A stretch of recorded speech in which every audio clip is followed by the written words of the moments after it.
देखिए, जब भी देश के इतिहास की बातें होती हैं तो राजा महाराजाओं की बातें भी होने लगती हैं, शासकों की बातें भी होने लगती हैं। आज की कहानी एक ऐसे ही शासक बहादुर शाह जफर की है। इनके बारे में एक सामान्य जानकारी देखेंगे और देखेंगे कि बहादुर शाह जफर के बर्मा में किस तरह बीते थे आखिरी दिन, उस पर भी हम लोग बात करेंगे। और बर्मा आप देखते हैं कि जैसे आप लोग म्यांमार के नाम से जानते हैं ना, इसी को बर्मा के नाम से भी जानते थे। अभी आप देखिए, मिजोरम, मणिपुर, नागालैंड और अरुणाचल प्रदेश हमारे 4 राज्यों की सीमा लगती है। तो यह तय हो जाने के बाद कि बहादुर शाह को मृत्यु दंड नहीं दिया जाएगा, अंग्रेज सरकार ने तय किया कि उन्हें भारत से बाहर निर्वासन में रखा जाएगा। इसके लिए कई विकल्पों पर विचार किया गया। अंडमान को इस बात पर नामंजूर कर दिया गया कि वहां पर दूसरे विद्रोहियों को रखा गया है, इसलिए वहां पर भारत के पूर्व बादशाह को रखना उचित नहीं होगा।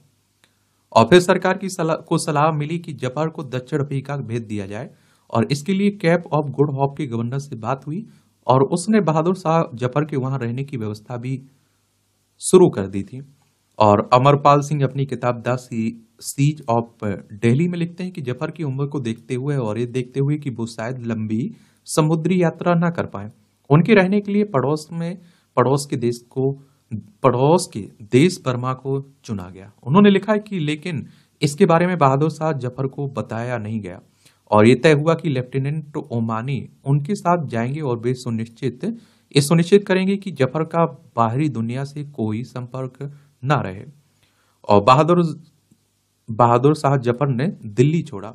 7 अक्टूबर 1858 को सुबह 4 बजे बाबर के दिल्ली जीतने के 332 साल बाद आखिरी मुगल बादशाह बहादुर शाह जफर ने पालकी पर बैठकर दिल्ली छोड़ा और उनके साथ उनकी पत्नियां, जिंदा बचे हुए 2 बेटों, नौकरों के साथ कुल 31 लोग थे। जफर को उस रात 3 बजे जगाकर तैयार होने के लिए कहा गया, लेकिन ये नहीं बताया गया कि उन्हें कहां ले जाया जा रहा है। विलियम डेल रिपल अपनी किताब द लास्ट मुगल में लिखते हैं कि जफर का दल एक काफिले में चला।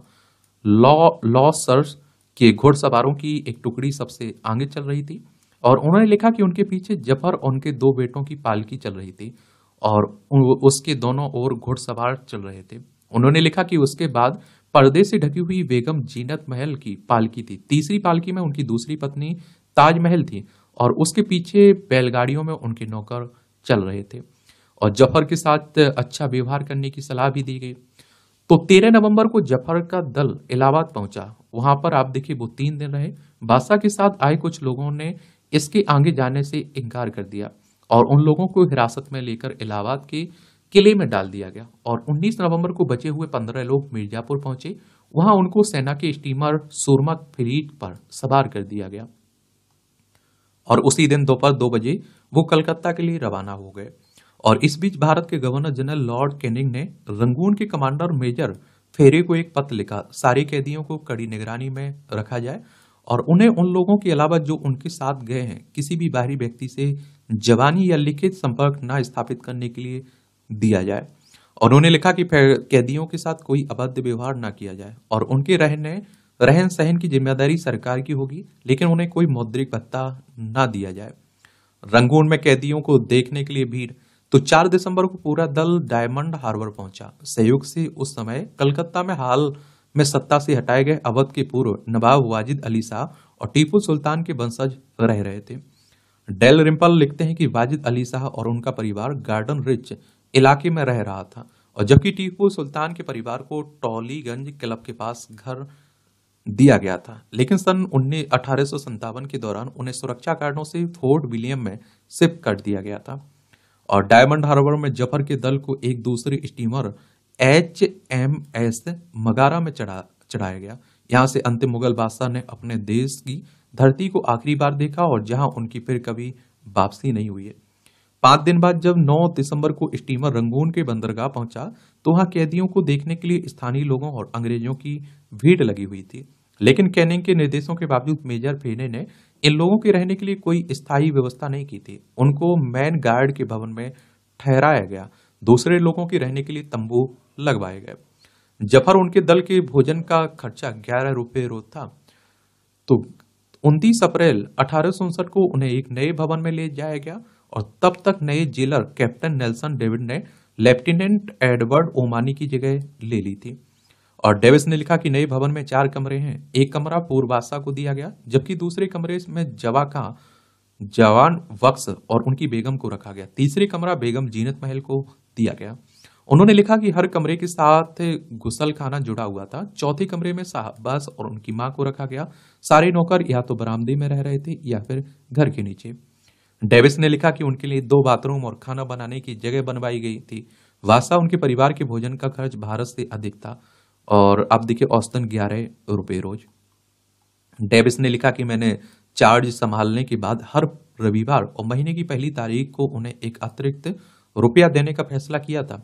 उन सभी लोगों को कलम स्याही और कागज देने की मनाही थी और इन सभी लोगों के लिए एक चपरासी, भिस्ती, धोबी और जमादार लाया गया था। जफर का स्वास्थ्य खराब हुआ। जफर की याददाश्त बहुत अच्छी थी, लेकिन कुछ दिनों बाद उनके दांत गिनने शुरू हो गए थे, जिससे उन्हें बोलने में तकलीफ होने लगी थी। अंग्रेज अफसरों के वर्णन में बताया गया कि जफर को बहुत अच्छे हालात में रंगून में रखा गया था, लेकिन इमदाद सादी ने अपनी किताब 1857 की मुआहिद सोरा में इसकी ठीक उल्टी तस्वीर पेश की है। और उन्होंने लिखा है कि मैंने बहादुर शाह को एक चारपाई पर एक पुराने फटे गद्दे पर लेटे हुए देखा। उन्होंने अपना हाथ बढ़ाकर उस पर लगे जख्मों के निशान दिखाए। ये जख्म उन्हें बिना बिस्तर की चारपाई पर लेटने की वजह से हुए थे। बहादुर शाह जफर का निधन यानी कि मौत, तो सन 1862 आते आते बहादुर शाह जफर 87 साल के हो चुके थे, लेकिन तब तक उनकी तबीयत खराब होनी शुरू हो गई थी और उनकी जुबान की जड़ में लकवा मार गया था। अक्टूबर 1862 तक उनकी हालत और बिगड़ गई थी और वो अपना खाना निगल पाने में असमर्थ होने लगी थी। कैप्टन नेल्सन डेविस ने अपनी डायरी में लिखा था कि वृद्ध व्यक्ति को चम्मच से तरल खाना खिलाया जाता था, लेकिन 3 नवंबर के बाद से वो भी उनके गले के नीचे नहीं उतर रहा था। और सिविल सर्जन का मानना है कि जफर बहुत दिनों तक जीवित नहीं रह पाएंगे और इसकी तैयारी के लिए डेविस ने ईंटों और चूने की व्यवस्था कराई और जफर के निवास के पिछले इलाके में उन्हें दफनाने का स्थान चुन लिया गया। आखिरकार 7 नवंबर की सुबह 5 बजे आखिरी मुगल बादशाह बहादुर शाह जफर ने आखिरी सांस ली और डेविस ने सुनिश्चित किया कि उनके अंतिम संस्कार में कम से कम लोग मौजूद रहे। जफर को दफनाया गया। उसी शाम 4 बजे रंगून की उमस भरी सर्दी के बीच ब्रिटिश सैनिकों का एक दल बादशाह की पार्थिव शरीर को लेकर उस भवन के पिछवाड़े भवन से बनी कब्र तक पहुंचा और उस सब के साथ जफर के 2 बेटों और एक मौलवी चल रहा था। परिवार की महिलाओं और बच्चों को उस रस्म में शामिल होने की अनुमति नहीं दी गई थी। विलियम डेल रिम्पल लिखते हैं कि ब्रिटिश प्रशासन ने न सिर्फ पहले से जफर की कब्र खोद रखी थी, बल्कि चूने की भी पर्याप्त व्यवस्था कर रखी थी ताकि जल्द से जल्द सब गल जाए। उन्होंने लिखा है कि उनके पार्थिव शरीर को लकड़ी के एक ताबूत में रखकर लाल कपड़े से ढका गया। चूने के ऊपर मिट्टी डालकर उसे समतल कर दिया गया था ताकि 1 महीने के अंदर इस बात का नामोनिशान मिट जाए और यहाँ किसी को दफनाया गया था। 1 सप्ताह बाद नेल्सन डेविस ने ब्रिटिश सरकार को भेजी रिपोर्ट में लिखा कि जफर के निधन के बाद बाकी कैदियों से मिलने गया था और मैंने उनको ठीक स्थिति में पाया। उन्होंने लिखा कि परिवार के किसी व्यक्ति का वृद्ध व्यक्ति की मौत पर का कोई असर नहीं हुआ था और उनकी कब्र को बांस की चारदीवारी से घेर दिया गया था। उन्होंने लिखा कि जब तक बांस सूखेंगे उस पूरी जगह पर घास उग जाएगी और इस बात का कोई निशान नहीं रहेगा कि अंतिम मुगल बादशाह को इस जगह दफनाया गया है। जफर की मौत की खबर को विस्तार से कवर नहीं किया गया। जफर की मौत की खबर एक पखवाड़े बाद 20 नवंबर को दिल्ली पहुंची। मशहूर शायर मिर्जा गालिब ने एक छोटी सी खबर उस दिन के अवध अखबार में पढ़ी थी और उस दिन अखबार में छपा कि आखिरकार जामा मस्जिद को दिल्ली के मुसलमानों को सौंपा जा रहा है। और उस दिन गालिब ने अपनी डायरी में लिखा कि 7 नवंबर को जुमे के रोज जमाद उल अव्वल की 14 तारीख को अबू जफर सिराजुद्दीन बहादुर विदेशियों के चंगुल से हमेशा के लिए आजाद हो गए। और किसी भी भारतीय या फिर ब्रिटिश अखबार ने जफर के देहावसान की खबर को विस्तार से नहीं छापा। जफर की मौत के 7 साल बाद साल 1869 में मिर्जा गालिब ने इस दुनिया को अलविदा कहा था। 24 साल बाद जीनत महल का भी निधन हो जाता है। बहादुर शाह जफर की मौत के बाद उनके परिवार को जेल नुमा घर से बाहर निकलने की अनुमति दे दी गई। जफर की पत्नी जीनत महल अपने 2 नौकरों के साथ एक लकड़ी के बने घर में रहने लगी और जिसे उन्होंने खुद खरीदा था। और विधवा होने के बाद उन्हें सरकार हर महीने 120 रुपये गुजारा भत्ता देने लगी थी। सन 1868 में सरकार ने उन्हें इस शर्त पर रिहा किया कि वो रंगून नहीं छोड़ेंगी। उनके भत्ते को बढ़ाकर 250 रुपये महीना कर दिया गया। अपनी बूढ़ी उम्र में उन्होंने सरकार से भारत वापस जाने की अनुमति मांगी, लेकिन उनके इस अनुरोध को नामंजूर कर दिया गया और अपने आखिरी समय में उन्हें अफीम की लत लग गई। सन 1886 में यानी कि बहादुर शाह जफर की मौत के 24 साल बाद उन्होंने भी इस दुनिया को अलविदा कह दिया। जनता के अनुरोध पर जफर की कब्र बनी और तब तक आप देखिए जफर की कब्र का नामो निशान मिट चुका था और सन 1905 में रंगून के मुसलमानों ने सरकार से मांग की कि जफर की कब्र को चिन्हित किया जाना चाहिए। उन्होंने मांग की कि उन्हें कब्र के पास जमीन का एक टुकड़ा खरीदने की अनुमति दी जाए ताकि वहां बहादुर शाह जफर की याद में एक स्मारक बनवाया जा सके। शुरू में सरकार ने उनकी बात नहीं मानी, लेकिन लगातार प्रदर्शनों और अखबारों में छपे लेखों के बाद सरकार ने उनकी कब्र पर एक खुदा हुआ पत्थर लगवाने के लिए तैयार हुए। इस पत्थर पर लिखा था कि बहादुर शाह दिल्ली के पूर्व वासा का 7 नवंबर 1862 को रंगून में निधन हुआ। उनको इस स्थान के पास दफनाया गया है।